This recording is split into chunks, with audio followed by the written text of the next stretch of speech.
జనం ఈరోజు జరిగింది. కాబట్టి పరశురామ జయంతి, అలాగే స్వర్గలోకంలోకి గంగా నది భూమి మీద పడిన రోజు కూడా ఈరోజే.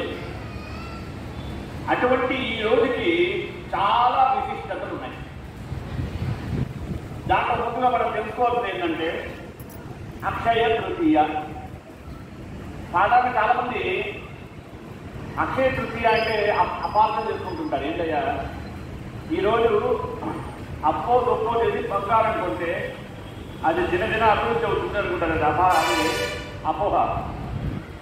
ఏ ధర్మశాస్త్రాల్లో కూడా చెప్పలేదు. అక్షయ తృతీయ రోజు చేయాల్సింది ఏంటంటే చక్కగా అన్నదానం చేయటం, వేసవి కాలం కనుక చక్కటి కుండల్లో గుడ్డరోబాటు నీళ్ళదానం చేయటం, ఆస్తులకు ఏదైనా ఇవ్వడం, పెద్దలను పూజించడం, గురువులను గౌరవించడం, ఇవి అక్షయ తృతీయకి ప్రధానమైనటువంటి అంశాలే తప్ప ఎవరో వ్యాపారస్తులు నేర్పారనమాట. వాళ్ళ వ్యాపారం బాగుండడం కోసం అక్షయ తృతీయ రోజు అప్పు గొప్ప చేసి బంగారం ఉంటాయి. వృద్ధి కాదు. మేము ఇక్కడ కూర్చున్న వాళ్ళందరికీ తెలుస్తుంటుంది. అక్షయ పాత్ర వింటారు మహాభారతంలో. అంటే అర్థమైంది, ఇతరులకు మనం కనుక మనస్ఫూర్తిగా ఏదైతే ఇస్తామో అది అలా అభివృద్ధి పెరుగుతూ ఉంటుంది. అన్నదానం చేశామంటే మన వంశ పారంపర్యానికి, అన్నదానానికి, అన్నానికి లోటు ఉండదు. గోదానం, ధనదానం, ప్రతి దానంలో కూడా మనం ఎంతైతే ఇస్తామో అంతకీ 100 1000 మనకి భగవంతుడు అనుగ్రహిస్తాడు. అక్షయ్యం నక్షయ్యం అన్నాడు. అది మనం గ్రహించాలి. ఇక తర్వాత మనం ఈరోజు విశేషంలోకి వస్తే పరశురాముని యొక్క జయంతిని పురస్కరించుకొని ఆళ్వార్ దివ్య ప్రబంధ ప్రాజెక్ట్ ఈరోజు మీతో నన్ను కలపడానికి ఒక అవకాశం ఇచ్చింది కనుక చక్కగా నేను వినియోగించుకుందామనుకున్నా. చాలా సంవత్సరాలైన మిమ్మల్ని కలిసి ఎప్పుడో కృష్ణ వైభవం కోసం 3 సంవత్సరాల క్రితం ఎప్పుడో వచ్చాను. ఆ తర్వాత ఇదే కలవడం. పరశురామ చరిత్రను చెప్పుకునే ముందు అసలు మనలో చాలామంది కొన్ని విషయాలు తెలుసుకోవాలి. ఏంటయ్యా, మనందరికీ ఒక అనుమానం ఉంది. స్వర్గం అంటే ఏంటి, నరకం అంటే ఏంటి? ఇక్కడ కూర్చున్న వాళ్ళందరికీ దీని విషయంలో ఒక క్లారిటీ కావాలి. స్వర్గం అంటే ఏంటి, నరకం అంటే ఏంటి? ఈ విషయమై ఒక శిష్యుడు తన గురువుని అడిగాడు. గురువు గారండి, నాకు చిన్నప్పటి నుంచి ఎప్పుడో తెలుసుకోవాలండి, స్వర్గం అంటే ఏంటి, నరకం అంటే ఏంటి అని. దానికి గురువు గారు అన్నట్ట, మీకు చిన్న కథ చెప్తాను మీకు. ఈ కథ ఎవరో చెప్పలేదు, సాక్షాత్ రామకృష్ణ పరమహంస చెప్పారట. బాగా వినండి. ఆయన చెప్పాడు. రామకృష్ణ పరమహంస కథల్లో చాలా చక్కగా ఉంటాయి. కళ్ళకు కట్టినట్టుగా స్వర్గాన్ని నరకాన్ని కళ్ళ ముందు చూపిస్తాను. ఒకసారి యమలోకంలో పరమశివుడు వచ్చాడు. వచ్చి ఆ పాపులందరినీ ఒక చోట సమావేశం వచ్చాడు. నరకలోకంలో సుమారు వేలాది మంది పాపులందరూ ఒక చోట సమావేశమయ్యారు. పరమేశ్వరుడు అన్నట్ట, మీ అందరికీ ఈరోజు శుభవార్త. ఈ రోజు మీరు నరకం అనుభవించారు, అంటే కష్టాలు అనుభవించారు, చాలా మంది శిక్షలు అనుభవించారు కదా. ఈరోజు మీకు చక్కటి మధురమైనటువంటి చక్కటి బొక్కల్ని 1000 గంగారాల్లో పెట్టిస్తున్నాను, అందరు కడుపుండా తిని హాయిగా ఉండండి అన్నట్ట. కానీ ఒక షరతు అన్నట్ట. ఏంటా షరతు తెలుసా? ఎవరు కూడా చేయి మడతలు పెట్టకూడదు. మీరు ఎంత కావాలంటే అంత తినండి, ఈ రోజంతా తినండి, మీకు సెలవు, తింటూనే ఉండండి. ఎలా ఉందయ్యా చక్కటి బొక్కలంటే ఆయన నెక్కి తేలియాడుతుందట. గుమ్మ గుమ్మ ఏడక పొడి వాసన చూస్తుంటే నోరుతూ ఉంది. అలాంటి చక్కెర ముందు ఈ గంగాళాల్లో పెట్టి మీరందరూ తినండి, షరతు మర్చిపోకండి, ఎవరు కూడా చేయి మడత పెట్టరాదు. ఇది కండిషన్ అన్నమాట. నేను సాయంత్రం మళ్ళీ వచ్చి చూస్తాను, ఖాళీ చేసి ఉండాలన్నట్ట. సరే, ఇక నెక్స్ట్ స్వర్గలోకానికి వెళ్ళాడు. వెళ్ళిన పరమేశ్వరుడు దేవతలందరినీ పుణ్యాత్ములందరినీ సమావేశం వచ్చాట. వాళ్ళకు కూడా చెప్పాట, మీ అందరికీ ఈరోజు పరశురామ జయంతి కనుక మధురాన్నమైనటువంటి చక్కెర ముక్కలు పెట్టారు ఒక 1000 గంగాళాల్లో. అందరూ కూడా కడుపు నిండా తినండి, రోజు అమృతం సేవించి మీకు విరక్తి పుట్టుతుందేమో, చక్కటి చక్కెర ముక్కని తయారు చేసిన చూడండి 1000 గంగాళాల్లో, చక్కగా ఆరగించండి. కానీ ఒక షరతు, ఎవరు కూడా తమ చేతుల్ని ఇలా మడత పెట్టరాదు, కండిషన్ అంతే. నేను మరలా వచ్చి చూస్తానని చెప్పి పరమేశ్వరుడు అక్కడి నుంచి బయలుదేరి మరలా నరకలోకానికి సాయంత్రానికి వచ్చాడు. చూస్తే ఆశ్చర్యం, వాళ్ళందరూ చాలా కోపంతో అసంతృప్తితో మొహం చిక్కిపోయి చాలా బాధపడుతున్నారట. చూస్తే 1000 గంగాళాల్లో ఎక్కడ చక్కెర ముక్కలు అక్కడే ఉన్నట, ఏమి ఇష్టమంతా కూడా వచ్చిందా. వాళ్ళందరూ అన్నారట, పరమేశ్వర ఇదేం శిక్ష, ఇంతకన్నా నరకం మేము బాగా అనిపించాము, కళ్ళము నోరు లేటువంటి చక్కెర ముక్కలు పెట్టావు, తిందామంటే తినడానికి చేతులు మడత పెట్టడం ఇది ఏం న్యాయం, అందరం ప్రయత్నం చేశాము వల్ల కాలేదు, దిబ్బా నరకం అని వాళ్ళు అనుకున్నారు. సరే ఇట్లా కాదని చెప్పి పరమేశ్వరుడు ఏం చేశాట, ఈ పాపులందరినీ వెంట పెట్టుకొని స్వర్గలోకానికి తీసుకెళ్ళాట. వాళ్ళేం చేశారో చూద్దామని పాపులందరూ వెంట పెట్టుకొస్తూ వాళ్ళు అనుకున్నారట, మేమే తినలేకపోయాము, వీళ్ళేం తిరుగుతారని. ఆశ్చర్యం, అక్కడ చూస్తే 1000 గంగాళాలు ఖాళీ ఉన్నాయి. ఓరే పరమేశ్వరుడు భలే మోసం చేశాడు, మనకేమో ఈ షరతు పెట్టాడు, వాళ్ళకేమో గుండుగా తినమన్నాడా అని ఈ పాపులందరూ అపోహపడుతున్నారట. సరే పరమేశ్వరుడు వీళ్ళకి నిజం తెలియాలి కాబట్టి ఆ పుణ్యాత్ములని స్వర్గవాసులని నరకవాసులని సమావేశపరిచి స్వర్గవాసుని అడిగాడట, ఏంటి నేను నీకు షరతు పెట్టాను కదా, చేతులు మడత పెట్టకుండా తినాలని చెప్పాను కదా, అదేంటి ఆశ్చర్యం, ఒక్క మెతుకు కూడా లేకుండా ఎలా తిన్నారు అన్నాడు. దానికి వాడు చెప్పారట, స్వామి మీరేం చెప్పారు, మడత పెట్టద్దు అన్నారు కదా, కాబట్టి మేము ఏం చేశామంటే నేను ఇలా తీసుకొని వాడి నోట్లో పెట్టాను, చూడండి మడత పెట్టట్లా, ప్రసాదం చేస్తున్నా అతని నోట్లో పెట్టాను, అతని ప్రసాదం నా నోట్లో పెట్టాడు, ఇలా ఒకరికి ఒకరు సహకరించుకున్నాం, కడుపు నిండా తిన్నాం. వాళ్ళు ఏం చేశారు, వాళ్ళు తినాలని ప్రయత్నం చేశారు, చిత్త కుదరదు కదా. ఇది ధర్మ సూక్ష్మంలో మోక్షం అంటే ఏంటంటే, శివుడు అన్నట్ట, మీరు ఎంతసేపటికి మీ స్వార్థం గురించి నేను తినాలి అని అనుకున్నారు కాబట్టి తినలేకపోయారు నరకం. వాళ్ళు ఏం చేశారంటే, నేను ఎలాగూ అంతలేదు కనుక పక్కన వాడికి పెడదాం అనుకున్నాడు, పక్కన వాడు భావం అదే, వాడు అలాగే పెట్టాడు. ఇది స్వర్గం అంటే మన మనసులో పరచింతన ఉన్నట్టయితే, పరులకు సాయం చేయాలనే చింతన ఉన్నట్టయితే అది స్వర్గం ఇక్కడ అనుభవిస్తారు. నేనే బాగుపడాలనుకున్న వాడి ఈ నరకం, ఇది మీరు అంటే అన్నీ ఉన్నా అనుభవించలేదు. అందుకనే చూడండి, మనిషికి 2 రకాలు ఉన్నాయి, దరిద్రం దౌర్భాగ్యం. వింటారు కదా, దరిద్రం అంటే ఏం తెలుసా, పేదరికంలో ఉండటం, కడు పేదరికంలో అంటే ఏమీ లేకపోవటం వల్ల ఆకలికి సరైన అన్నం తినలేకపోవటం, చక్కటి వస్త్రదానం చేసుకోలేకపోవటం, ఇలాంటివన్నీ కూడా దరిద్రం కింద వస్తాయి. కాబట్టి దరిద్రానికి పరిస్థితి లేని దాని వల్ల అనుభవించేటువంటి పేదరికం. దౌర్భాగ్యం ఉంటుంది చూసారా, ఇది ఎందువల్ల అవుతుంది తెలుసా, దారిద్ర్యం మనం చేసుకున్న గత జన్మలో చేసిన కర్మల ఫలితం. దౌర్భాగ్యం గత జన్మ ఈ జన్మలో చేసిన ఫలితం ఎలా ఉంటుందంటే, అన్నీ ఉంటాయి, చేతి నిండా డబ్బు, ఒంటి నిండా బంగారం, ఇంటి నిండా పరిజనం అన్నీ ఉండి చక్కటి మధురమైన ఒక అరటిపండు తినడానికి షుగర్ తినలేదు, వేసవి కాలం వచ్చింది, మంచి రసాలు నోరు ఊరుతూ ఉంటాయి, పక్కన మనవడు మనవరాళ్ళు కోడలు కూతురు అంతా రొట్టలు తింటుంటారు, కానీ ఇది షుగర్ తినలేదు. అన్నీ ఉన్నాయి, అనుభవించే యోగ్యత లేదు చూసారా, అది దౌర్భాగ్యం. భాగ్యం దూరం అవుతుంది.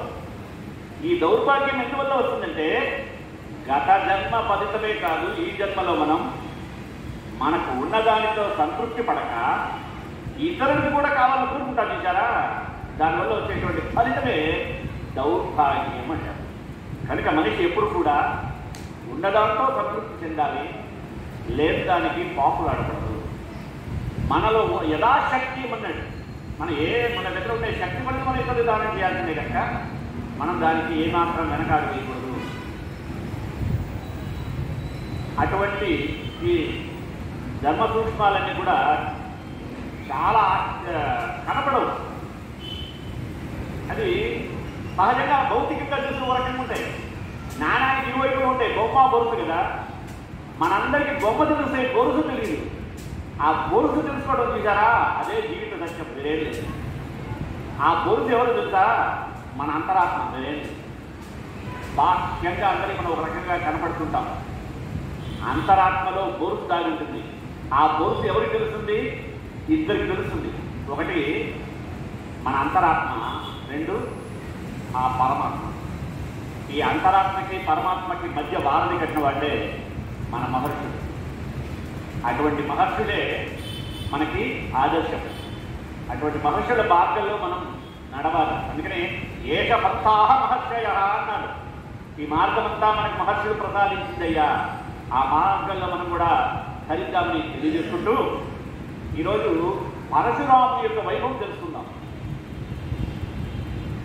వెంకటాద్రి సమస్థానం బ్రహ్మాండే నాస్తి కించన వెంకటేశ సమో దేవో న భూతో న భవిష్యతి. అటువంటి తిరుమల వెంకటేశ్వరునికి నమోవాక తెలియజేస్తూ పరశురాముని యొక్క చరిత్ర చాలా ఆశ్చర్యంగా ఉంటుంది. ఎందుకంటే అవతారాలు మనకి తెలుసు, అంశావతారాలు, పూర్ణావతారాలు, ఆవేశావతారాలని. పూర్ణావతారాలు మనం చూసినట్లయితే త్రేతాయుగానికి రాముడు కనబడతాడు, చూడండి, దశావతారాలు. ద్వాపరయుగంలో కృష్ణుడు కనబడతాడు. కానీ పరశురాముడికి 6వ అవతారం. ఈ మధ్య, పూర్వ, వరాహ, నారసింహ, వామన, ఈ 5 అవతారాలు కూడా అంశావతారాలు. అంటే ఆయన ఒక పని మీద రావడం. ఇప్పుడు సోముకుడనే రాక్షసుడు తప్పించి వేదాలు కాపాడటం మత్స్యావతారం. క్షీరసాగరం మనందరూ తెలిసిందే కూర్మావతారం. భూమిని కాపాడి భూదేవిని రక్షించడం వరాహావతారం. హిరణ్యకశిపుడు సంహరించి ప్రహ్లాదునికి మోక్షం ఇవ్వడం మరి నారసింహావతారం. బలిచక్రవర్తిని పాతాళానికి పంపించి దేవతలకు మోక్షాన్ని ఇవ్వడం వామనావతారం. కానీ పరశురామ అవతారంలో మాత్రం ప్రత్యేకత ఉంది, 6వ అవతారం. ఏం చేయాలంటే ఈ తర్వాత చూసినట్టయితే పరశురామ, రామ, బలరామ, కృష్ణ కలిసి ఆయా అవతారాలు మాత్రం. పరశురాముడు ఒక్కడే ఈ దశావతారంలో 2 యుగాల్లో కనబడతాడు. త్రేతాయుగంలో కనబడతాడు, ద్వాపర యుగంలో మహాభారతంలో కూడా ఆయన పాత్ర చాలా గొప్పది. ఎందుకు అంటే పరశురాముని యొక్క చరిత్రలో మనం తెలుసుకోవాల్సింది ఏంటంటే ఈయన ఒక ఋషి అవతారం. సాధారణమైనటువంటి ఋషి కాదు ఆయన, ఆగమాచార్యుడు. అలాగే మరొక దశావతారాల్లో శ్రేష్టమైనది 6వ అవతారం మనకి తెలిసింది పరశురామ అవతారం. భగవద్ ఆవేశం ఉన్నంత వరకే పరశురాముడు తన అవతార లక్ష్యాన్ని నెరవేర్చాడు. మళ్ళా చిరంజీవులలో 7 ఉన్నారు. అశ్వత్థామ, బలవ్యాస అని ఏమి, వీళ్ళలో 7వ వాడిన పరశురామ కృప పరశురామ సప్తైతే చిరంజీవిన అన్నారు. అంటే చిరంజీవిగా కూడా వర్తిల్లినటువంటి ఆయన. ఈ చిరంజీవిగా ఉండడానికి ఈయనకి వరమించినాడు ఎవరు తెలుసా, వీళ్ళ నాన్నగారు జమదగ్ని. అదేదో మళ్ళా సందర్భానికి వస్తాం. అంటే అశ్వత్థామ, బలివ్యాస, హనుమాంశ విభీషణ, కృపాచార్యుడు పరశురామ, చివరి 7వ ఆయన. ఈ సప్తైతే చిరంజీవిన, 7 కూడా చిరంజీవులుగా ఉంటూ ఉంటారు. అటువంటి ఈయన కాబట్టి మనకి రామాయణ మహాభారతాల్లో మనం చక్కగా పరశురామ గురించి తెలుసుకోవచ్చు. మత్స్యావతారం జలావతారం, పూర్వమైనది ఉభయ చరాచరం. అలాగే వరాహావతారం జంతువులోకెల్లా నీచంగా పరిగణింపబడేటువంటి అవతారం. నారసింహావతారం అది పూర్తిగా జంతువు కాదు, అది పూర్తిగా మానవుడు కాదటువంటిది. అలాగే వామనుడు సాక్షాత్ బ్రాహ్మణ అవతారం. అలాగే కోదండరాముడు క్షత్రియ అవతారం, కృష్ణ బలరాముడు యాదవ అవతారం. గరుడిగా ఆయనకేమో పక్షి, నందిగా ఆయనకేమో ఎద్దు. ఈ విధంగా కరుణామయుడైనటువంటి ఈ పరమాత్మ ఏ ప్రాణిని విడవలేదు. అందుకనే మనం పాతకాలంలో చూసినట్టయితే ఆశ్రమాల్లో జంతువులు పరస్పరం వైరం కలిగినటువంటివన్నీ కూడా అన్యోన్యంగా ఉండేవి. మన త్రిమూర్తులను చూసినట్టయితే పరమేశ్వరుని యొక్క కుటుంబ పరివారం చాలా విచిత్రంగా ఉంటుంది. పరస్పరం భిన్నమైనటువంటి వైరుధ్యం కలిగినటువంటి నెమలి సుబ్రహ్మణ్య స్వామికి వాహనం, అలాగే వినాయకుడికి ఎలుక మూషిక వాహనం, పరమేశ్వరుడి మెడలో నాగుపాము, నాగుపాముకి మయూరానికి ఎప్పుడు పడదు, అమ్మవారికి సింహవాహనం. అలాగే పరమేశ్వరుని యొక్క వాహనం గరుత్మంతుడు, ఆయన శయనం ఆదిశేషుడు. అది పరస్పరం వైరం. కానీ అక్కడ ఎందుకు అలా ఉండదంటే ఇది మనం తెలుసుకోవాల్సిన తత్వం. మన ఇళ్లలో కూడా మనలో ఈ వైవిధ్యాలు ఉన్నాయి. ఎందుకు అక్కడ లేదు ఇక్కడ ఉందంటే అక్కడ సమానత్వం చూడబడింది. ఎక్కడైతే సమానత్వం చూడబడుతుందో అక్కడ వైవిధ్యం ఉండదు. అది తెలియజేయడమే అక్కడ ఉద్దేశం. కనుక అది మనం గ్రహించాలి. మనిషిలో ఎప్పుడు ఇది తారసపడుతుందంటే నేను అనేటువంటి రెండు అక్షరాలతో కూడినటువంటి అహం అనేది పోవాలి. అహం పోయినప్పుడే వైరం అనేది రాదు. నేను నా అనేది వదిలేసి మేము మా అన్నట్లయితే సమస్తం మన వశమే. మన వశం అంటే మనస్సులో వశం అవుతుంది. మనస్సులో వశమైనప్పుడు ప్రశాంతత ఏర్పడుతుంది మనిషి. కనుక స్వార్థ చింతనను విడిచిపెట్టాలనే తెలియజేయడమే పరశురామ తత్వం ఇది. బ్రహ్మకు తనయుడు ఎవరయ్యా అంటే భృగు మహర్షి. ఆయన యొక్క కుమారుడు శబన మహర్షి, ఆయనకు పుత్రుడు ఔర్వ మహర్షి, ఆయన తనయుడు ఋషిక మహర్షి అంటారు. ఆయన యొక్క కుమారుడే జమదగ్ని మహర్షి. వైష్ణవులు పంచాక్షేలు అంటుంటారు. ఆ ప్రవర చెప్పినప్పుడు ఇవన్నీ వస్తుంటాయి. ఆ జమదగ్ని మహర్షి కుమారుడే పరశురాముడు. భృగువంశంలో పుట్టాడు కనుక ఆయనకి భార్గవుడు. భృగో అయం భార్గవ అని సంస్కృత విత్పత్తి. అటువంటి ఆయనకు సాక్షాత్ విఘ్నేశ్వరుడు పరశునిచ్చాట, అంటే గండ్రగొడ్డని. అందువల్ల ఆయన పరశురాముడయ్యాడు అని స్కాంద పురాణం తెలియజేస్తుంది. ఈయన భూమి మీద ఉండేటువంటి దుష్టులు, ఎల్లప్పుడూ రోగాలతో సంచరించేవారు, అహంకారంతో విడిచిపడేవారు, రాక్షసాంశతో పుట్టినటువంటి రాజులందరినీ సంహరించి ప్రజారాజ్యాన్ని స్థాపించినటువంటి ఒక సంఘ సమాజ సేవకుడుగా చెప్పుకోవచ్చు.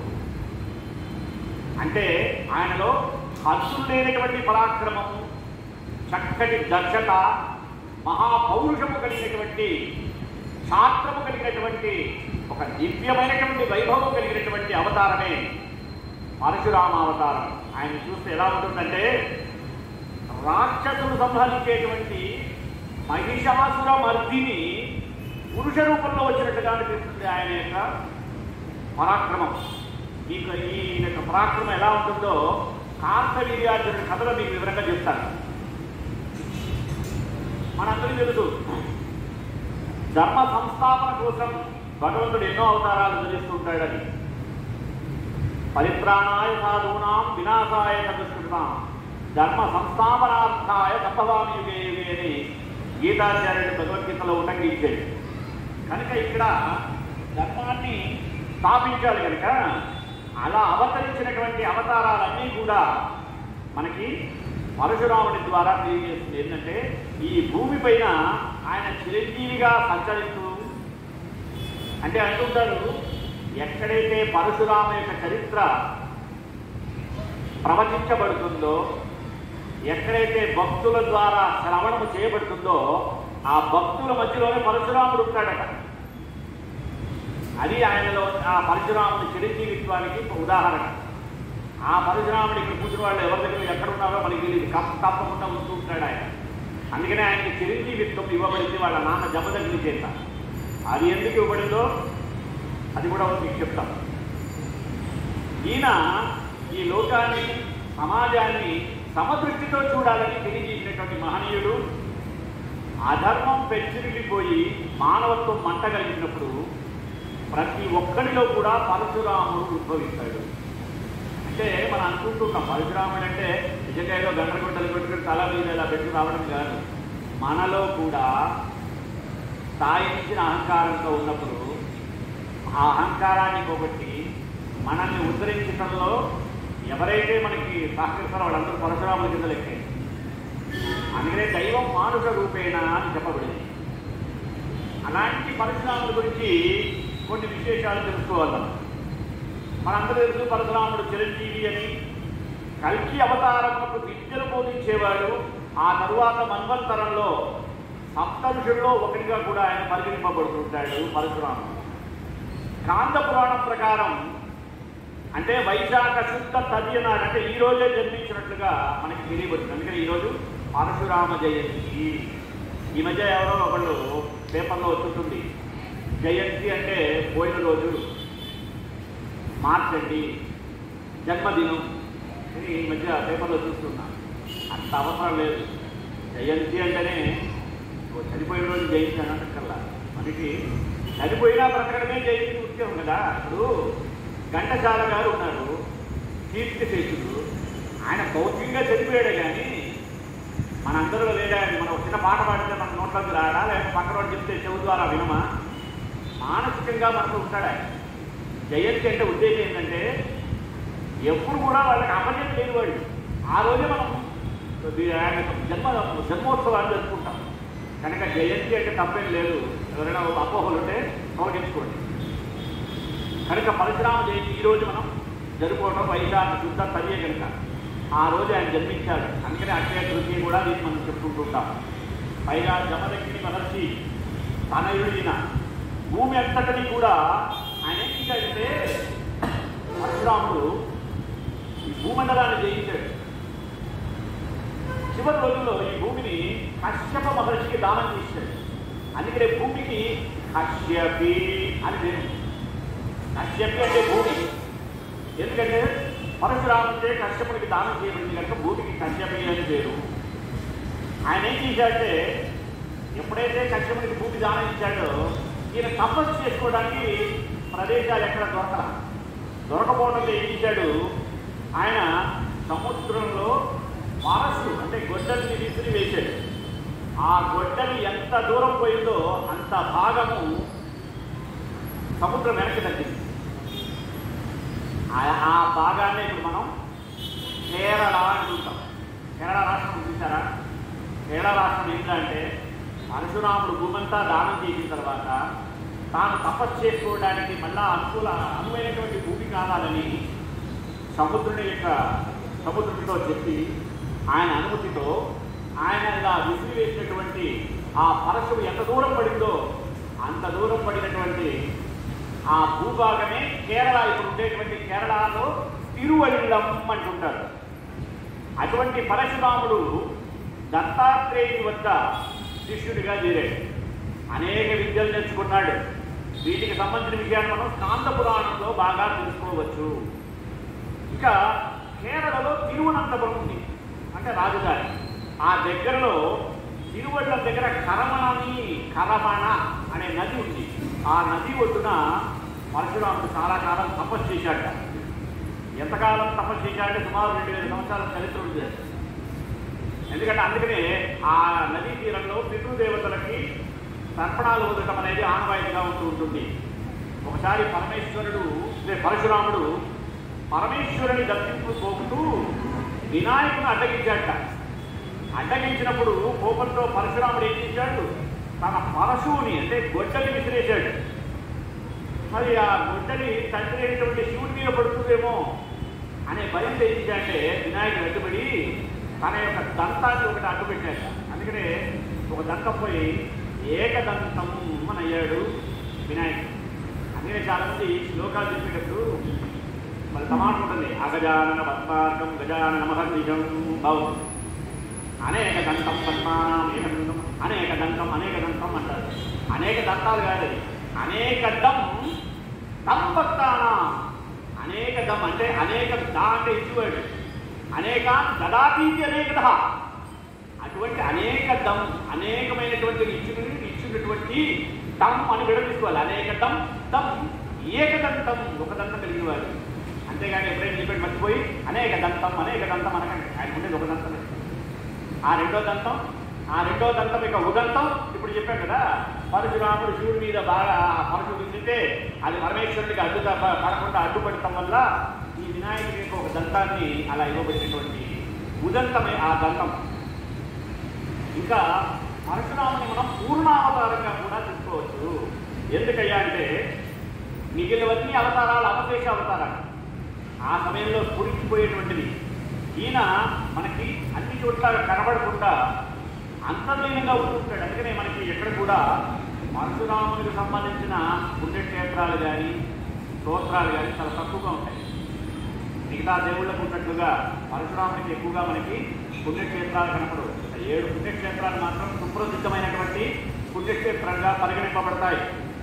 అటువంటి పరశురాముని గురించి దాశరథ ఆయన భక్త రామదాసు దాశరథి శతకంలో ఎంత చక్కగా చెప్పాడంటే, నిజంగా ఆ తల్లిజీవి ఆయన ఏమన్నాడు చూడండి. ఈవది యొక్క మారు ధరణీశులవధించి తక్కడే బర రుధిర ప్రవాహమున వైతృక తర్పణమొప్పజేసి భూసురవర కోటికి ముదము సొప్పడ భార్గవ రామమూర్తివై జరడి నొసంగితేని కదా దాశరథి కరుణాపయోనిధి.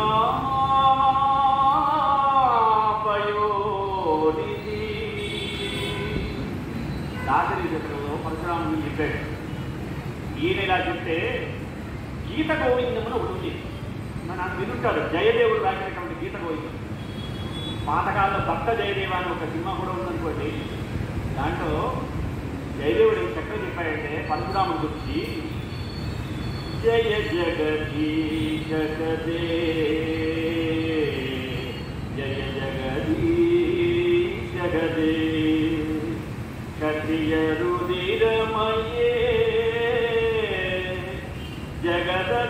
జగదగపతమయే క్షత్రియ రుధిరమయే జగదపగత పాపం నపయసి పయసి శమిత భవతాపం కేశవధృత భృగుపతి రూప జయ జగదీశ గదే.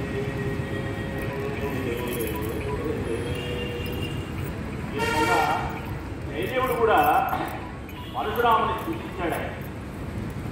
ఇంకా రామాయణంలో కంటే కూడా పరశురాముని చరిత్ర మన మహాభారతంలో ఎక్కువగా చూడచ్చు. భీష్మునికి కర్ణునికి అస్త్ర విద్యను నేర్పించాడు. మరి ద్రోణాచార్యుడికి మాత్రం అస్త్ర విద్యలతో పాటు దివ్యాస్త్రాలను నేర్పించాడు. దివ్యాస్త్రాల్లో ప్రధానమైన అస్త్రం ఏం తెలుసా? బ్రహ్మాస్త్రం. అలాంటి అస్త్రాలని దివ్యాస్త్రం అంటారంటే ఒకసారి ప్రయోగిస్తే మన వెనక్కి తీసుకోవడానికి. అటువంటి దివ్యాస్త్రాలు కేవలం ద్రోణాచార్యుడు మాత్రమే పరశురాముడు నేర్పించాడు. ఈయన పుట్టినప్పటి నుండి కూడా మనకి మహాభారతంలో వన పర్వంలోనూ శాంతి పర్వంలోనూ మనకి ఎక్కువగా కనపడుతుంటాడు పరశురాముడు.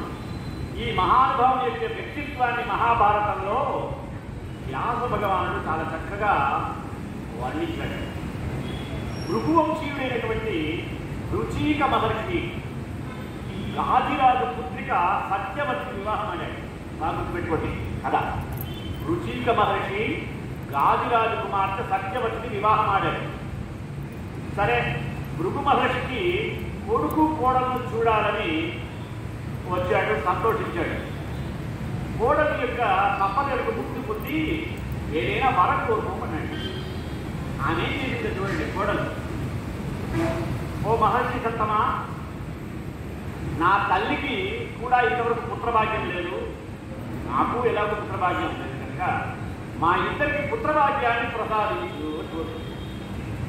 అంటే తనకు తన తల్లికి వెంటనే సుత అంటే కుమార్తె యొక్క స్థానం ఎంత గొప్పదంటే తాను ఎప్పుడు కూడా తన తల్లిదండ్రుల గురించి ఆలోచిస్తాను.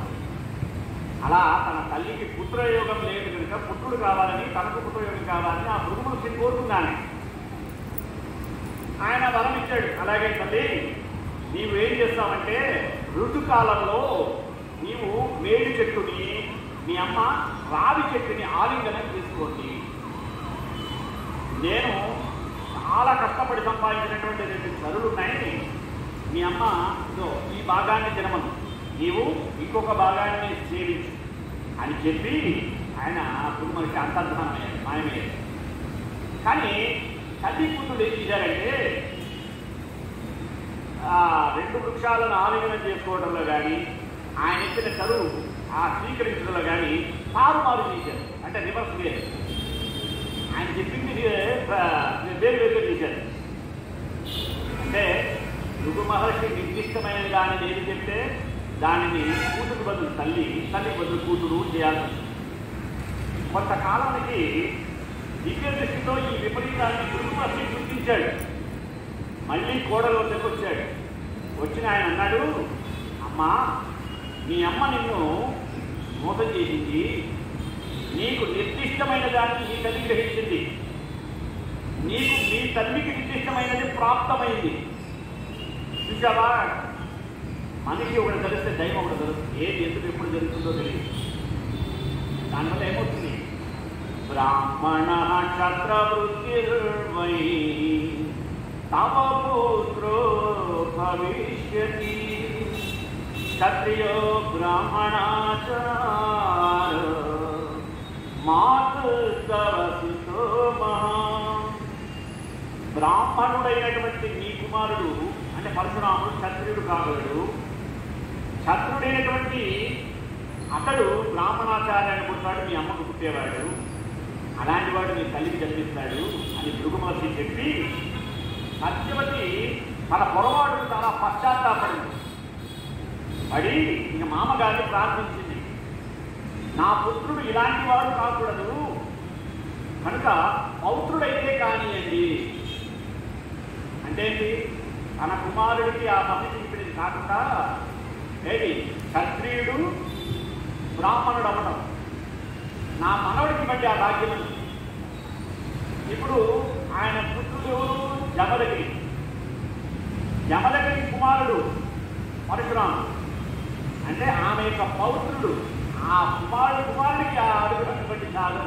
అందుకని జమదగ్ని మహర్షికి రావాల్సినటువంటి ఆ క్షత్రియులో జన్మించిన బ్రాహ్మణత్వం అనేది పరశురాముడికి అబ్బింది. జమదగ్ని కేవలం తపస్సంపన్నుడే, బ్రాహ్మణోత్తముడే. పరశురాముడు అట్లా కాదు, శాస్త్రం ఇదం అంటాడు ఆయన. క్షత్రియం తెలిస్తే భూమండలో ఒక క్షత్రియుడు అర్థం నిలబడలేదు, అంతటి శాస్త్రం కలిగిన వాడు ఆయన. ఒక్కసారి పరిశీలిస్తే వేలాది మందిని ఊతకొత్త కోసేస్తాడు. ఎవరిని నిలబడి ఆ మనసుకు ఉండేటువంటి శక్తి అలాంటిది. ఎందుకని ఆ మనసుని ఇచ్చినవారు ఎవరు, సాక్షాత్ విఘ్నేశ్వరుడు, తన తండ్రి శివుడి యొక్క ఆజ్ఞతో. కనుక దానికి అంతటి శక్తి ఉందన్నమాట.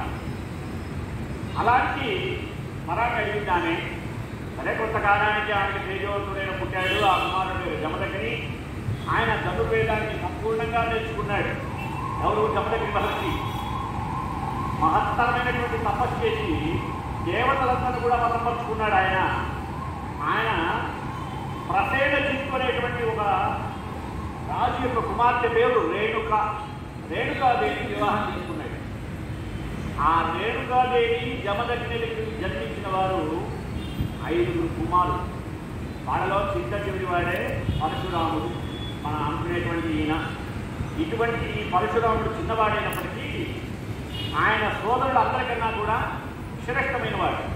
అంటే మిగిలిన నలుగురు అన్నలు కూడా జడత్వం కలిగిన వాడు, జాడ్యం కలిగిన వాడు. అంటే ఒక విషయాన్ని అంత సులభంగా అర్థం చేసుకోలేని వాడు. చైతన్యం కలిగిన వాడు ఒకసారి చెప్పిన వెంటనే దాని పుట్టుపూర్వోత్తరాలు అర్థం చేసుకోగలిగిన వాడు చైతన్యవంతుడు. ఆయన గంధమాత్ర పర్వతం మీద తపస్సు చేసి పరమేశ్వరుడి వలన వినాయకుడి ద్వారా పరశువు అనేటువంటి ఆయుధాన్ని పొందాడు పరశురాముడు.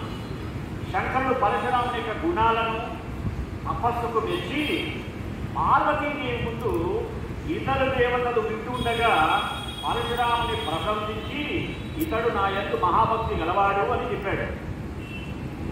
ఆ కాలంలోనే అనేక దైత్యులు బాగా బలంతో మదమెక్కి దేవతలు ఎదిరించేవాళ్ళట. అలాంటి వాళ్ళందరినీ కూడా భార్గవరాముడు తన పరశుతో మట్టు పెట్టాడు. అట్లా ఆ రాక్షసులను సంహరించడానికి పరమేశ్వరుడు ఆయనకి పరశు ఇచ్చిన దాన్ని సద్వినియోగించాడు ఆయన.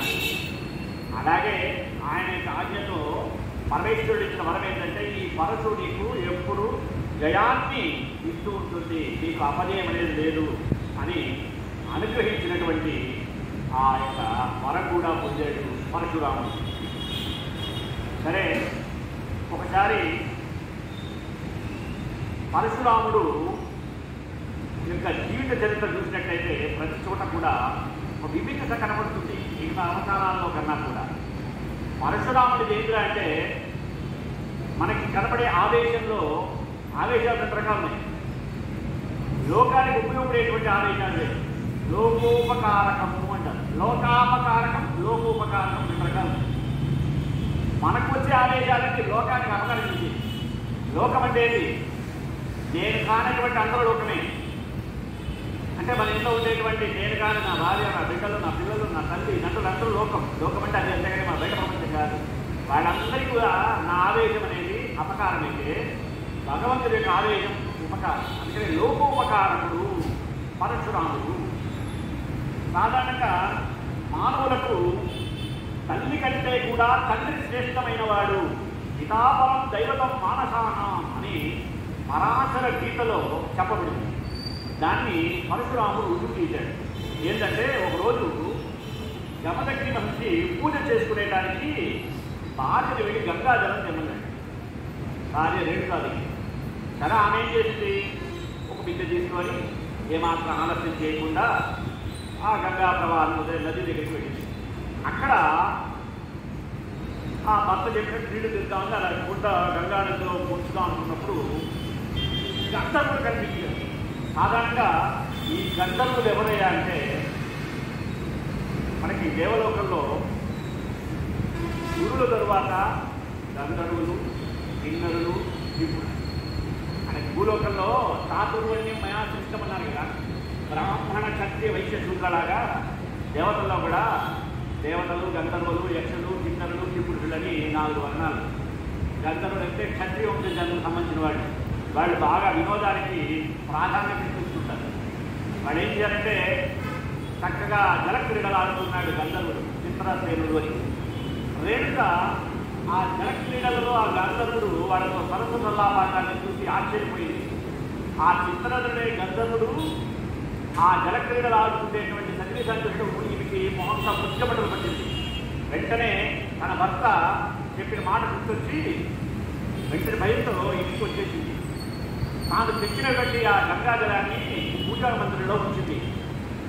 కానీ మొహంతా పుచ్చబట్టలు పట్టి ఉన్నాయి.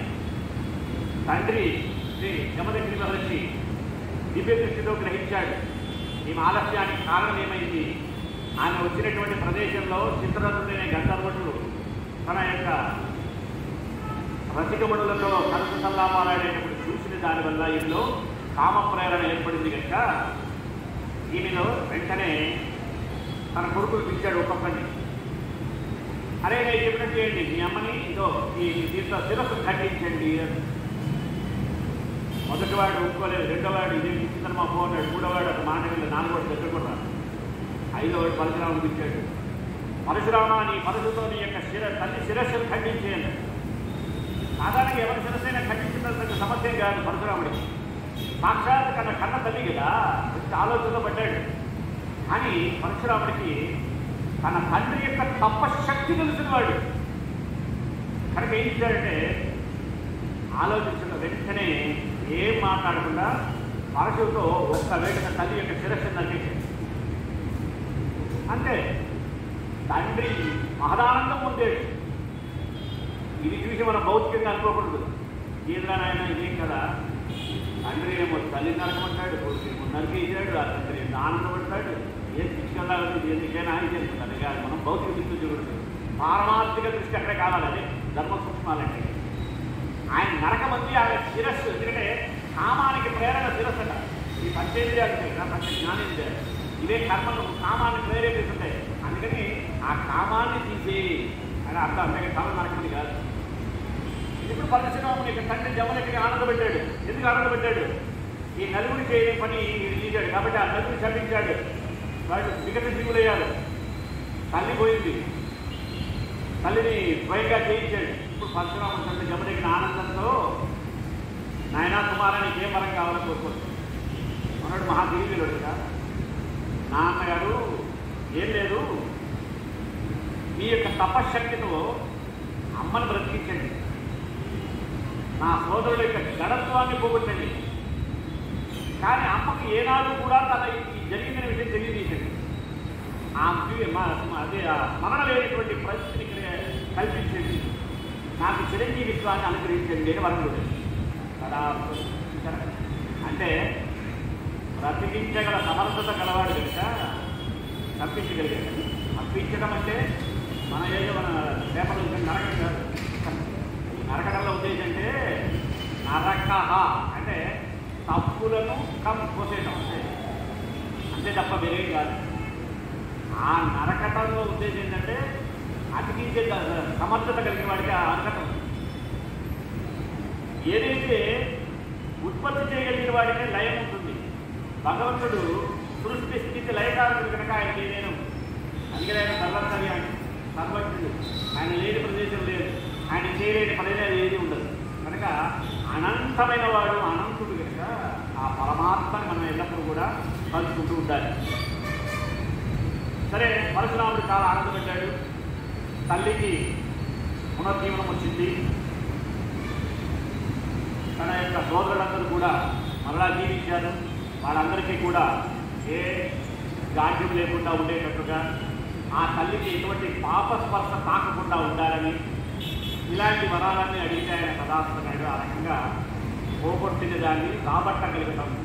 కొట్టడం ఒకటైతే రాబట్టడం మరొకైతే ఈ విషయం తెలిసిన వాడికి ఆ సమర్థత ఉంటుంది. అది పరశురాముల్లో ఉన్నది అనేది పరశురాముల చరిత్ర ద్వారా మనకు తెలియజేస్తుంది. ఇప్పుడు మనం అసలైనటువంటి కార్తవీర్యార్జునుడి కథలో ప్రవేశిస్తాం. మీరు అయిపోయింది. కార్తవీర్యార్జునుడైన సాధారణ వాడా కాదు. ఐహర్య వంశంలో కార్తవీర్యార్జునుడు కృతవీర్యుడు అనేటువంటి వాడు జన్మించాడు కనుక కృతవీర్యస్య అయం కార్తవీర్య అని పేరు.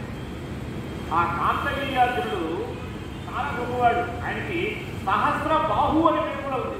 అంటే 1000 చేతులు, 500 కుడి చేతులు, 500 ఎడమ చేతులు, 1000 చేతులు కలిగిన వాడు. ఆయన వరం పొందాడు దత్తాత్రేయుడి ద్వారా. కార్తవీర్యార్జునుడు తక్కువడే కాదు, చాలా గొప్పవాడు. మనకు ఏదైనా సమస్యలు వచ్చినప్పుడు కార్తవీర్యుడిని కల్పిస్తే చాలు పోతాయి. అంతటి బృహత్తైనటువంటి వరాన్ని పొందినటువంటి గొప్ప వ్యక్తి కార్తవీర్యార్జునుడు. అటువంటి కార్తవీర్యార్జునుడు నారాయణ వంశతో జన్మించినటువంటి వాడు దత్తాత్రేయుడు. ఆ దత్తాత్రేయుని త్రికరణ శుద్ధిగా ఆరాధించాడు. త్రికరణం శుద్ధి అంటే మనసా భాష కర్మణ, అది త్రికరణం. ఈ త్రికరణంగా చేయడాన్ని అంతఃకరణం అంటుంటారు. అంటే మనం ఏం చేసే పనులు పక్కన వాడు ఎవరు తెలియకుండా చేస్తుంది అనుకుంటాం. అది తెలిసిన వాడు పరమాత్మ, ఆయనే అంతఃకరణం. అలాంటి అంతఃకరణ సాక్షిగా అంటే మనస్సాక్షిగా ఆ దత్తాత్రేయుని ఆరాధించాడు. ఆయన ఏ వరం కావాలో కోరుకోమంటే ఆయన ద్వారా ఈయన చాలా చక్కటి వరాన్ని కోరాడు కార్తవీర్యార్జునుడు. సరే, 1000 బాహువులు అడిగాడు. 1000 బాహువులు ప్రసాదించాడు ఆయన. తర్వాత ఆయన కృతజ్ఞత తెలియజేసి ఆయన నాకు అనుగ్రహంతో ఒక రాజ్యాన్ని పరిపాలించడానికి సుభిక్షంగా ఉంది. ఈయన ఒకసారి రేవా నదీ తీరంలో తన యొక్క ప్రియురాళ్లతో జలక్రీడలు ఆడుతున్నాడు. ఎంతమంది? 100 మంది ఉన్నారు. 100 మందితో ఇటుకున్నాయి కదా నీళ్ళు. అలా నీళ్లు చల్లుకుంటూ ఆడుతున్నాడు. కందుకం అంటే బంతి ఆట ఆడుతున్నాడు. ఇదేంటి అంటే సరదాకి నీళ్ళని మనం కూడా ఎప్పుడైనా కూడా ఇలా చేతులతో ఆపామనుకోండి, ఆగుతాయి కదా, కొంత నీళ్ళు ఆగుతాయి. 1000 చేతులు కలిగినాడు కదా, ఆ 1000 చేతులతో అలా ఆపాడు. నీటి ప్రవాహం కొంతసేపు ఆగింది. అల్లంత దూరంలో రావణాసురుడు ఉన్నాడు కదా, ఆయన సంధ్య చేస్తున్నాడు, సంధ్యావంతం. ఈ నీరు అక్కడ రాకపోవటం, ఒక్కసారిగా వదిలిపెట్టడంతో ఆ రావణాసురుడు చేసుకుంటే దేవతార్చన చుట్టూ పుట్టింది ఆ నీరు. రావణాసురుడికి ఎక్కడ లేని ఆవేశం వచ్చింది. వెళ్ళాడు, కార్తవీర్యార్జునుడితో పోట్లాడదామని వచ్చాడు. అంతవరకు ఎప్పుడు కార్తవీర్యార్జునుడు కూడా రావణాసురుడు అర్జునుడు రాజ్యం వాడు విజయుడు జైజాంటి పత్రాలు అంటారు. అంటే బీభత్సమైనటువంటి ఆట. రావణాసురుడు పూర్తిగా అలా ఉన్నాడు. ఆయన ఇది ఆడుకుంటే ఇది ఏదో వెనక నుంచి అలా పట్టుకోవాలనుకుంటాడు. ఆయన ఏదో అంత పర్స తగినట్టుంది. ఆ రావణాసురుడు సంక్రమిస్తున్నాడు పూర్తిలాగా. ఈదకపోయి ఇప్పుడంతా నీకు వదిలిపెట్టి ఆ ఊపిరి ఆడకుండా శాంతికి వెళ్ళబెట్టాడు. రావణాసుడికి ఇలాంటి సందర్భాలు జరిగితే 2 సందర్భాలు. కార్తవీర్యార్జునుడి వల్ల ఒకసారి పట్టుబడి శృతిలో ప్రాణాపాయాన్ని కల్పించాడు. ఎందుకని ఆయన ఈ కందుకం ప్రదేశంలో రావణాసుడు తలకాయ ఆడుకునేటువంటి సమయంలో ఇది తప్పిపోయాడు. అలాగే ఒకసారి వాలి, మనందరూ తెలిసి వాలి ఏంటంటే దుష్టుడు అని అనుకుంటాం. వాలి ఒకసారి సంధ్యావందనం చేస్తుంటే రావణాసురుడు బాల్య చాపల్యం అంటారు, యవ్వన చాపల్యం. ఈ వాలి యొక్క తోక ఎట్లయినా ఆడుతాం. ఈ వానరులకు ఉండేటువంటి లక్షణాన్ని హనుమంతుడు అయినా సరే, హనుమంతుడి యొక్క మాట అందరూ వింటారు, ఆయన ఎవరి మాట వింటాడు, ఆయన మాట తోక. ఆ వాలి తోక ఎట్లయినా ఆడుతుంటే ఆ రావణాసుడు అక్కడ మొట్టమొదటి చూడటం ఏదో ఇలా ఆడుతుందని చెప్పి ఆ తోక పట్టుకున్నాను పోతాడు. ఆ తోక నిలబడదు. చివరికి ఆ వాలిని పట్టుకుంటా అనుకుంటాడు. వాళ్ళు ఏం చేశాడు, ఏదో అర్ఘ్యమిచ్చిరా అంటే సంకల్పంలో ఇరిగిపోతాడు. ఈయన తీసుకెళ్ళి 7 సముద్రాలు, ఆయన 7 సముద్రాల్లో సంధ్యావం చేస్తాడు. వాళ్ళు 7 సముద్రాల్లో పుంచి వేస్తాడు ఆ రావణాసుడు. వాడు బ్రతి జీవుడానికి బయటపడతాడు. అందుకనే అంగద రాయబారంలో వాలి కుమారుడు అంగదుడు అని తెలిసిన వెంటనే ఆయన మీ నాన్న గురించి నాకు తెలుసంటాడు. అంగదుడు అంటాడు, మా నాన్న గురించి ఏం చెప్పాడు, మీ గురించి నాకు తెలుసు. వాలి పేరు చేస్తేనే రావణాసురుడి భయం. అలాగే ఇక్కడ కార్తవీర్యార్జునుడు కూడా రావణాసురుడిని ఒక 1,00,00,000 పిల్లల పట్టుకుని రాజధాని మహేష్పతిపురం అని అక్కడ తీసుకెళ్లి బంధించాడు. తర్వాత వదిలిపెట్టాడు. అలా రావణాసురుడికి తీవ్రమైన అవమానం కూడా జరిగింది. సరే, ఒకనాడు కార్తవీర్యార్జునుడు ఏం చేయాలంటే వేట కోసం అడవికి వెళ్ళాడు. అడవికి వెళ్ళిన తర్వాత బాగా అలసిపోయినట్టున్నాడు. అలా వస్తూ ఆశ్రమం కనపడింది. జమదగ్ని మహర్షి యొక్క ఆశ్రమం. ఆశ్రమంలోకి తన పరివారంతో పాటు ప్రవేశించాడు. ఆ రోజుల్లో అతిథి దేవో భవ. అతిథి అంటే ఇప్పుడు మనం ఎవరైనా ఆ వేడకు వస్తే పెట్టాం. మన ఇళ్ళలో ఫ్రెండ్స్ ఇళ్ళలో కానీ ఎక్కడ చూడండి, కాఫీ టైం చేస్తే కాఫీ, భోజనం టయానికి భోజనం ఉంటే భోజనం. కానీ ఏ సమయంలో వచ్చినా ఆహారం పెట్టాలి. అదే అతిథి. నాకు ఇది అసలు ఇది టైం ఉండదు, ఎప్పుడు వచ్చినా పెట్టాలి. అందుకని అతిథి లేదు. నువ్వు పలానా టయానికి వస్తేనే భోజనం పెడతా, లేదా పెట్టడం. నాడు అతిథి మర్యాద. ఇలా అతిథి మర్యాద చేయడంలో జమదగ్ని అందవేసి చేయగలక ఈయనేం చేశాడు, తన యొక్క పరివారాన్ని అంతా వెంటబెట్టుకొని ఆశ్రమానికి వచ్చాడు. జమదగ్ని మహర్షి యొక్క ఆశ్రమానికి వచ్చి తన దగ్గర ఉండేటువంటి పరివారానికి తనకు అంతా కూడా చక్కటి సకృతోపేతమైనటువంటి భోజనాన్ని ఆ మహర్షి ప్రసాదించాడు. కడుపు నిండా తిన్నారు. ఇప్పుడు ఒకసారి ఏమవుతుందంటే మనిషికి ఆకలి బాగా వేసినప్పుడు సాధారణమైన భోజనం దొరికితే ఆనందం. అకస్మాత్తుగా సకృతోపేతమైన భోజనం వస్తే ఏమవుతుందంటే ఆలోచన తారుమారదు. ఇప్పుడు నాకు 100 రూపాయలు కావాలి, 50 రూపాయలు దొరికింది, భగవంతుడు ఇచ్చాడనుకుంటాం. 100 రూపాయలు జరిగింది అమ్మాయి అనుకుంటాం, 1000 రూపాయలు జరిగింది అనుకోండి, ఆలోచన వస్తుంది, మారుతూ ఉంటుంది. స్థాయి భావం అంటారు ఇక్కడే. స్థాయి నుంచి కనుక మర్యాద జరిగిన ఇలాగా ఉంటాయి. ఇప్పుడు వీడికి ఆలోచన వచ్చింది, అవును మన ఇంతమందికి ఇంత క్షణంలో ఈ మహర్షి ఎలాగా మనకి ఆహారం సమర్పించగలిగాడని చూస్తే ఆమదేవుడు కనపడింది. ఆమదేవుడు యొక్క ఆజ్ఞతో మహర్షి చేస్తే అందరికి కనపడలేదు. ఇప్పుడు అనుకున్నాడు ఈయన, ఇలాంటి కామదేవుడు నా రాజ్యంలో ఉంటే బాగుంటుంది, ఈ మహర్షి ఎందుకు ఈ అడవిలో ఏం చేసుకుంటాడని చెప్పి జమ దగ్గరికి అడిగాడు. ఓ మహర్షి సంతమా, ఈ యొక్క కామదేవుడు నాకు అప్పగించి నేను ఈ భూమండలానికి ప్రతివేడు కదా. ఆయన ససేమిగా ఒప్పుకోకపోతే తన యొక్క సైనికులను ఆదేశించాడు, ఓరకరెట్రా బాబు వాళ్ళు పట్టుకుపోయారు. అప్పుడు అక్కడ పరశురాముడు లేడు. పరశురాముడు లేని సమయంలో ఇవన్నీ జరిగినాయి. తర్వాత ఎప్పుడైతే ఈ ఆవును పట్టుకుపోయారో పరశురాముడికి ఆశ్రమానికి వచ్చాడు. వచ్చినప్పుడు ఆయనకు తెలిసింది,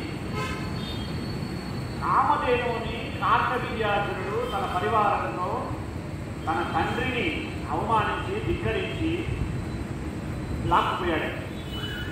నాడిగా ఆలోచలే ఆవేశం ఎక్కువ, ఉగ్రుడయ్యాడు. కవచాన్ని ధరించాడు, గండ్ర గొడ్డలి విల్లములు ధరించి సింహలాగా లంఘించి వెళ్ళాడు. ఆయన నడుస్తుంటే భూమి గద్దరెళ్ళిపోతున్న సింహాలు గర్జించినట్టు ఉన్నాయి. క్రోధావేశంతో ప్రళయకాల రుద్రులా ఉన్నాడు. కానీ బ్రాహ్మణుడు, ఇదం శాస్త్రం ఇదం బ్రాహ్మణం అన్నాడు.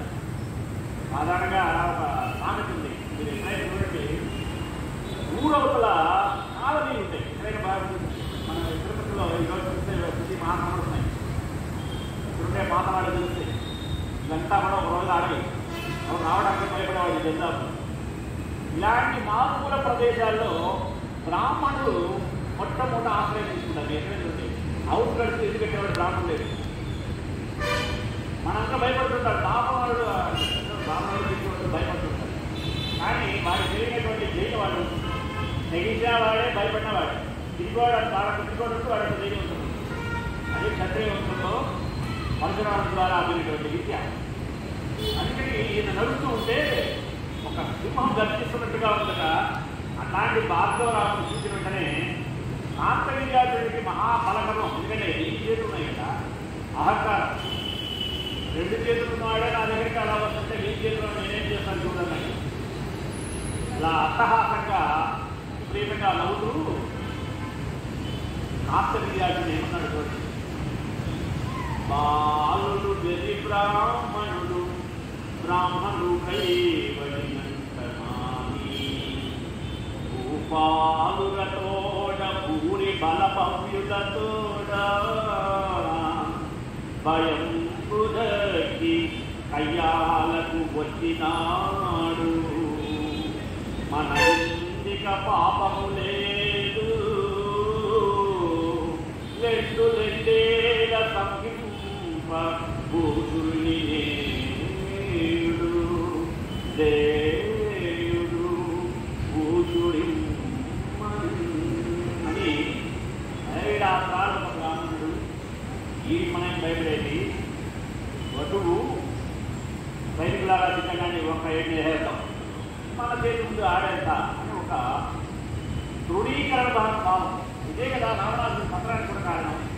రావణాసుడు సాక్షాత్ పరమేశ్వరుడి ద్వారా వరం ఏం పొందాడు, మానవుడు అల్పులు అనుకున్నాడు. అల్ప మానవులుగా వ్యవస్థగా మరణం రాకూడదు అనుకున్నాడు. ఏ అల్పులైతే అనుకున్నాడో ఆ అల్పులైనటువంటి మానవ అవతారమే శ్రీరామచంద్రుడు జయించాడు. ఇక్కడ పరశురాముడు కూడా అదే పరిస్థితి. అల్ప మానవుడైనా అపారమైనటువంటి శాస్త్రం కలిగిన వాడు కనుక కార్తవీర్యార్జునుడు ఇచ్చాడు. రాజా గాజా త్వరగా 10 దళాలతో వచ్చాడు. ఆ 17 అక్షౌహిణీల సైన్యాన్ని భార్గవరాముడు ఒంట చేతితో ఎదుర్కొన్నట్ట. పరశురాముడు వీరావేశంతో మన గంటల గొడ్డలి ఇలా తిప్పుతూ పోతూ ఉంటే శత్రువుల బాణాలన్నీ గడ్డి పోతలా నేల మీద గాలిపోతున్నాయి. వరి మొక్కలని నాటేటువంటి వరి మొక్కలను ఎలా అయితే ఏరుకుంటూ పోతారో ఒక్కొక్క సైనికుడు అలా ఏరు పారేసుకుంటూ పోతున్నాడు. అలాగే ఏనుగు ఎలా అయితే అన్ని బోధక సొంతాలతో ఎదిగి పారేస్తుందో తన యొక్క సైన్యాన్ని అంతా కూడా తన యొక్క మనస్సుపై నేల నెలకూర్చగలిగాడు. ఈ బ్రాహ్మణుడు ఒక్కడే ఇంత సైన్యాన్ని హతమార్చాడే, ఇది సామాన్యుడు కాదు, ఇంకా ఉపేక్షించరాదని మనిషి తన యొక్క 500 చేతులతో 500 బాణాలను, ఇంకొక 500 చేతుల్లో ధనుసులను, ఒక్కసారిగా 1000 ధనుసులకు 1000 బాణాలు, అది 500 బాణాలు వదలాలనుకున్నాడు. మరి కార్తవీర్యార్జునుడు ఇంత సాహసం చేస్తే మరి పరశురాముడు ఏం చేశాడు? ఆ 500 ధనుసులను 500 బాణాలను ఎన్నుకొని ఆ 1000 చేతుల్ని దొరకానికి వచ్చాడు కూర్చొని. అంటే మన కార్తవీర్యార్జునుడు ఆ 1000 చేతులు ఎప్పుడైతే పోయిందో, కొండ ఎలాంటి నేల మీద పడుతుందో అలా ఒరిగే టైంలో అతను శిరస్సును కూడా ఖండించాడు. ఇప్పుడు అతని యొక్క 10,000 మంది పుత్రులు భయపడి పారిపోయారు. కార్తవీర్యార్జుని సంతానం తెలుసా? 10,000 మంది 10,000 తీసుకు పారిపోయారు. శత్రునాశనం సంపూర్ణమైన తరువాత భార్గవరాముడు ఈ కామధేనుని దాంతోపాటు దూడని తీసుకుని ఆశ్రమాన్ని కోరుకునేది. ఇప్పుడు జమదగ్ని పరశురాము నుండి క్షత్రియ క్షయం గురించి వివరాలను తీసుకొని చాలా బాధపడ్డాడు. ఇలా అన్నాడు, కుమారా పరశురామ, దేవతలు రాజులు తమ తమ అంశాలను ఉంచుతారు, రాజ్యాన్ని పాలించే రాజు చంపడం బ్రహ్మహత్య కంటే ఎక్కువ పాపం. తండ్రి ఎంత బోధ చేస్తున్నాడు. సభా కార్తవీర్యార్జునుడు చెప్పావా అని అన్నా, చంపడం మహాపాపంగానైనా అది బ్రహ్మహత్యా పాపం కనుక బ్రాహ్మణులకు ఉండవలసి క్షమ అంటే ఓర్పు. దానికి అంటున్నాడు, తాలిమి మనకును ధర్మము, తాలిమి మూలము ధర్మతత్వమునకు, తాలిమి గలగనీషు దేవిందును బ్రహ్మపదం మెల్లను మనలను, క్షమ కలిగిన సిరి కలుగును, క్షమ కలిగిన వాడి కలుగు సౌఖ్యములెల్లను, క్షమ కలుగదోన కలుగును, క్షమ కలిగిన మేత్తు చౌరి సదయుడు తండ్రి. ఆయన క్షమయే మన ధర్మం, ధర్మతత్వానికి క్షమయే మూలం. క్షమ కలిగి ఉండడం చేతనే సర్వేశ్వరుడు బ్రహ్మపదాన్ని మనలందరినీ పరిపాలిస్తున్నాడు. క్షమ కలిగి ఉంటే సిరి సంపదలు కూడా ఉంటాయి. క్షమ కలిగి ఉంటే అన్ని విద్యలు అవ్వుతుంది. ఆ క్షమ దయామయుడైనటువంటి శ్రీహరి కూడా మెచ్చుకుంటాడు.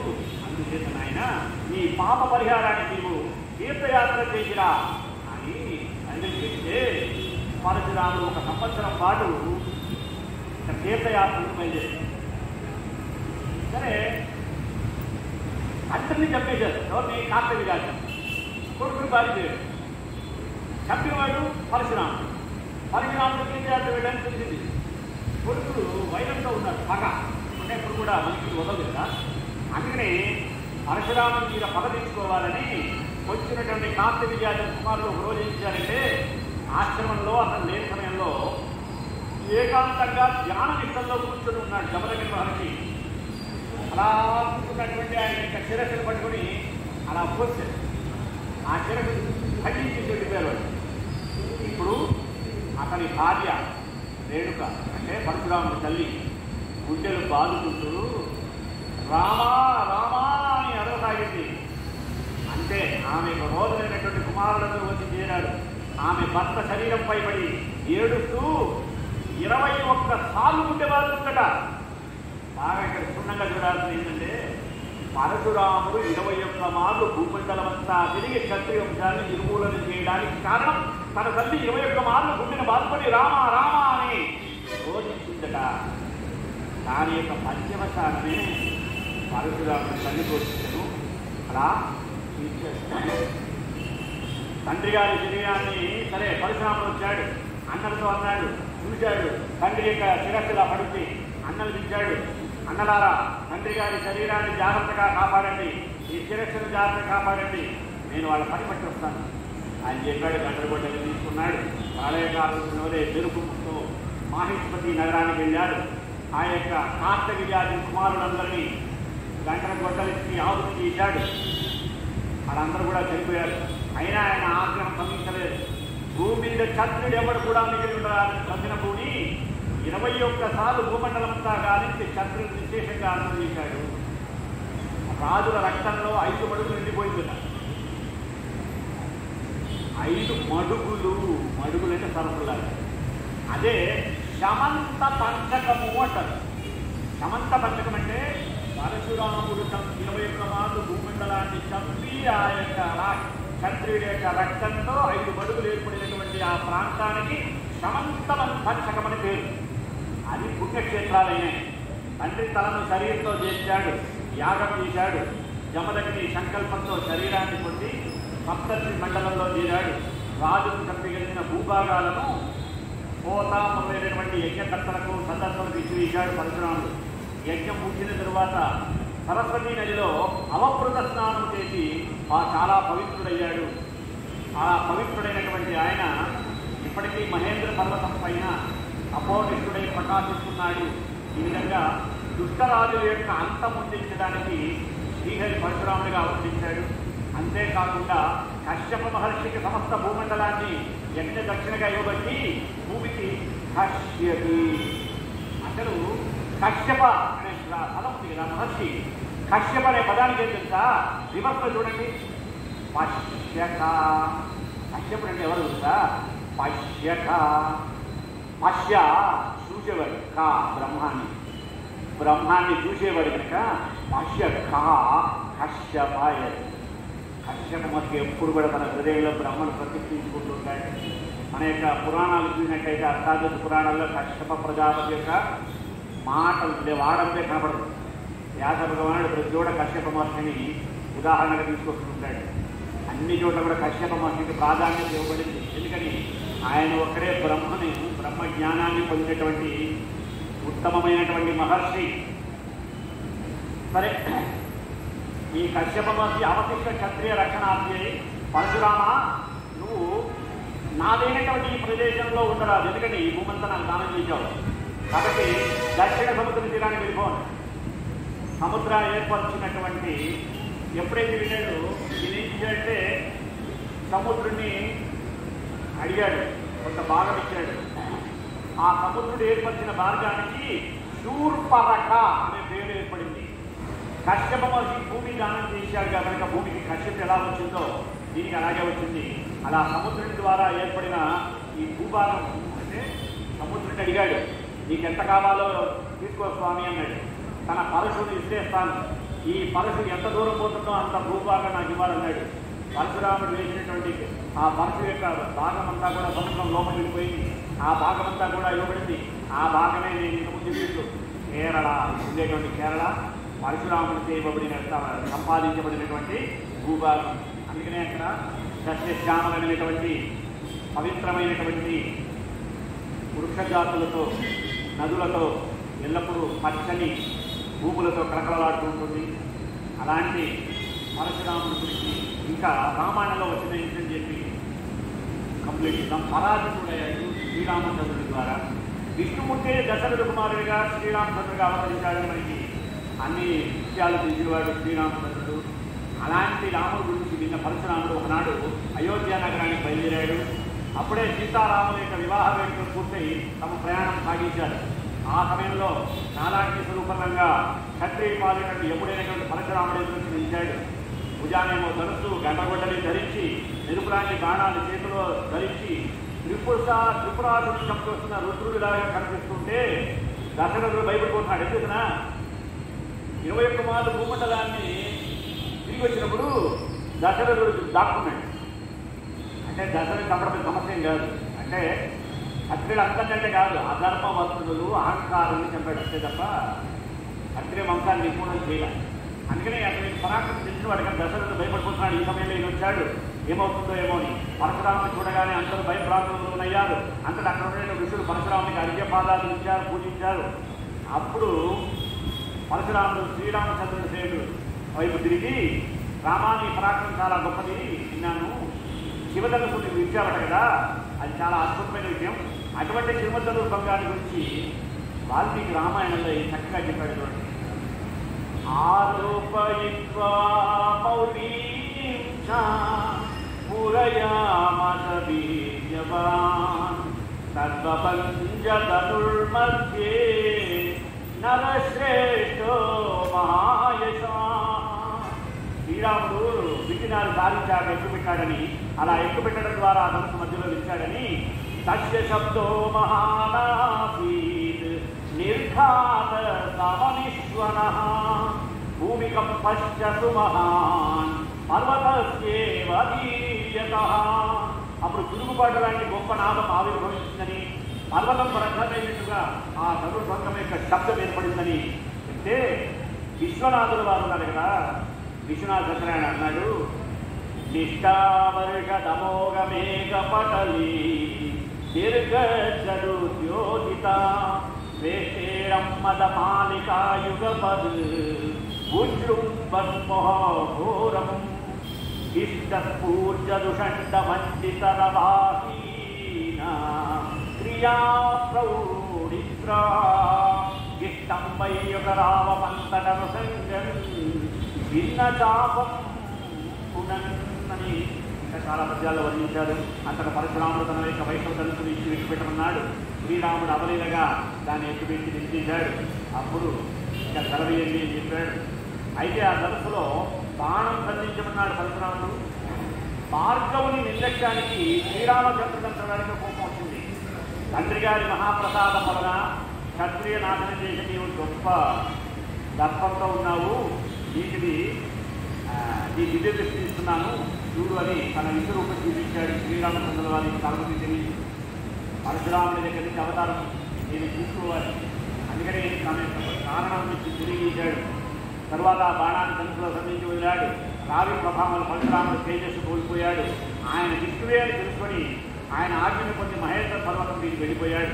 తర్వాత ఆయన పితృదేవతలు పరశురాముని యొక్క దుస్థితిని చూసి త్రిలోక పూజ్యుడైన విష్ణువును ఎదిరించి తేజస్సును కోల్పోయావు కనుక వధూసర అనేటువంటి నదిలో స్నానం చేసి మళ్ళా పవిత్రుడై రమ్మన్నారు.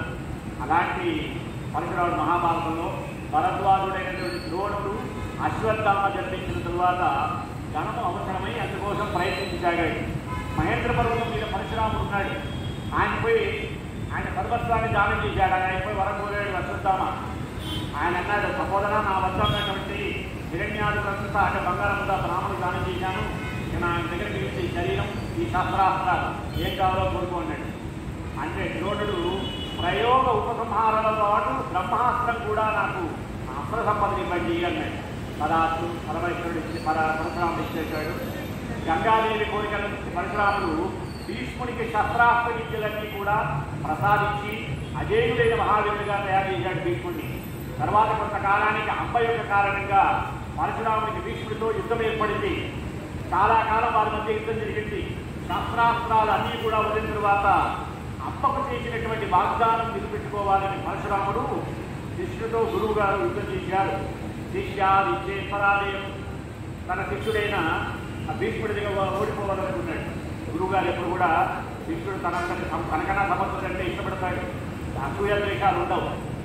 అట్లా భీష్ముడి విజయాన్ని పరశురాముడు అంగీకరించాడు. యథాశక్తిగా తాను అంబ కోసం పోరాడనని ఆర్యన్ సమరకాలైన కురుక్షేత్ర యుద్ధరంగం నుంచి వెలిదిగాడు. కర్ణుడు బ్రహ్మాస్త్రాలను ద్రోణి ద్వారా పొందడంలో విఫలుడయ్యాడు.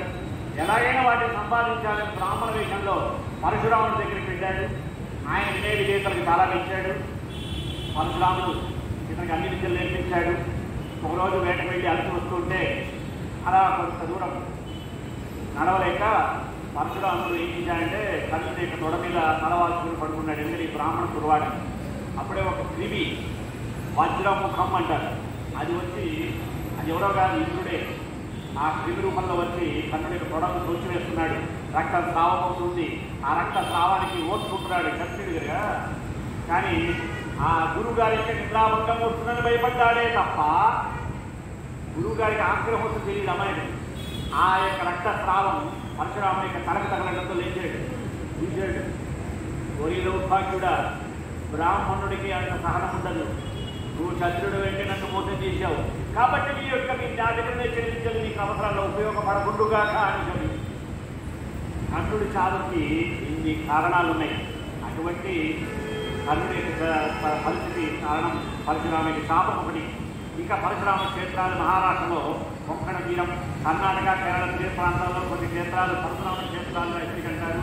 అయితే మన దేశంలో ఉడిపి, కొల్లూరు, గోకర్ణం, కుక్కేట్, సుబ్రహ్మణ్యం, శంకరనారాయణ, సుబ్బాసి, కోటేశ్వర్ అనేటువంటి స్థలాలు ఉన్నాయి. ఆ 7 పరశురామ క్షేత్రాలు సప్త క్షేత్రాలు అంటుంటారు. ఇవి కాక రాజస్థాన్లో పిథాల్గఢ్, మధ్యప్రదేశ్లో జానాబావ్ ప్రాంతాల్లో కూడా ఈ పరశురామ ఆలయాలు ఉన్నాయి. అరుణాచల్ ప్రదేశ్లో లోహిత్ జిల్లాలో పరశురామ కుండమని ఇప్పుడు కూడా మనం చూడొచ్చు. ఈ కుండల్లో స్నానం చేయడం వలన పాపాలు నశిస్తాయని భక్తుల విశ్వాసం. ముఖ్యంగా మకర సంక్రాంతి రోజున ఆ యొక్క కుండల్లో స్నానం చేసి ఎంతో పుణ్యం వస్తున్నట.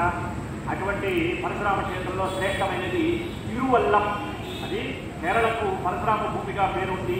ఆ రాష్ట్రంలో పరశురాముడు నిర్మించాడు కనుక దానికి తిరువల్లం అని పేరు. పరశురాముడి గుడి ఉండేది అక్కడ ఒకటే. అదే తిరువల్ల ఆలయం దక్షిణ భారతదేశంలో అక్కడ పురాతనమైన ఆలయాల్లో తిరువల్లలోని పరశురామ క్షేత్రం ఒకటి. ఎన్నో ప్రత్యేకతల సమాహారమైనటువంటి ఆలయం. కేరళ రాజధాని తిరువనంతపురం దగ్గర సుమారు 7 కిలోమీటర్ల దూరంలో ఉంది. ఎప్పుడైనా జీవితంలో ఒకసారి చూసిరండి. అనంత పద్మనాభుడికి తిరువల్లం పరశురామ ఆలయానికి ప్రత్యేకమైన అనుభవం ఉంది. 2 దేవాలయానికి. వల్లం అంటే తల అని పేరు, మలయాళంలో వల్లం అంటారు. అనంత పద్మనాభ స్వామికి తిరువల్ల ఆలయం శిరస్సు అని, దగ్గరలో అనంత కట్టు ఆలయ దేహం కాగా తిరుప్పాపూరులోని ఆలయం పాదాలని భక్తుల విశ్వాసం. ఈ ఆలయ ఆవరణలోనే శివుడికి బ్రహ్మదేవుడికి కూడా ఆలయాలు ఉండటంతో ఇది త్రిమూర్తి క్షేత్రంగా కూడా ప్రసిద్ధి. ఆలయ స్వాగత ద్వారం దగ్గర చూసినట్లయితే పరశురాముని యొక్క విగ్రహం చక్కగా కనపడుతుంటుంది. అటువంటి పరశురాముని యొక్క జయంతి రోజు ఆయన మనం స్మరించుకున్నాం. ఇటువంటి అవకాశం కల్పించినటువంటి ఆళ్వార్ దివ్య ప్రబంధ ప్రాజెక్ట్ సూపరింటెండెంట్ గారైనటువంటి మేడం గారికి, సుందర రత్నం గారికి, పురుషోత్తం గారికి ధన్యవాదాలు తెలియజేస్తూ శ్రీకాంతాయ కళ్యాణ నిజయ నిజయ జ్ఞాన శ్రీవేంద్ర నివాసాయ శ్రీనివాసాయ మంగళం మంగళాసాయ సర్వైరాసాయ సత్కృతాయ సుమంగళం. తిరుమల తిరుపతి దేవస్థానంలో ఆర్ సింధు డాక్టర్ ప్రాజెక్ట్ వారి ఆధ్వర్యంలో ఇప్పటి వరకు గుంటూరు జిల్లాలో చేసినటువంటి గౌరవనీయులైనటువంటి బాబునారాయణ గారి చేత పరశురామ జయంతి, పరశురాముడి గురించినటువంటి అనేకమైనటువంటి విశేషాలని వారు మనకి తెలియజెప్పి ఆ పరశురాముడి యొక్క అనుగ్రహాన్ని మనకు కలిగేలాగా ఎన్నో అంశాలని తెలియజెప్పారు. కావున వారికి మనందరి తరఫున కూడా ధన్యవాదాలు తెలియవలసిందిగా కోరుతున్నాను. అదేవిధంగానే తిరుమల తిరుపతి దేవస్థానముల తరఫున వారికి ధన్యవాదాలు తెలియపరుస్తూ తదుపరి కార్యక్రమము శ్రీమతి జి ముల్లక్ష్మి గారి చేత హరికథా కార్యక్రమం ప్రారంభమవుతుంది. బైలంపై కె పద్మనాభం గారు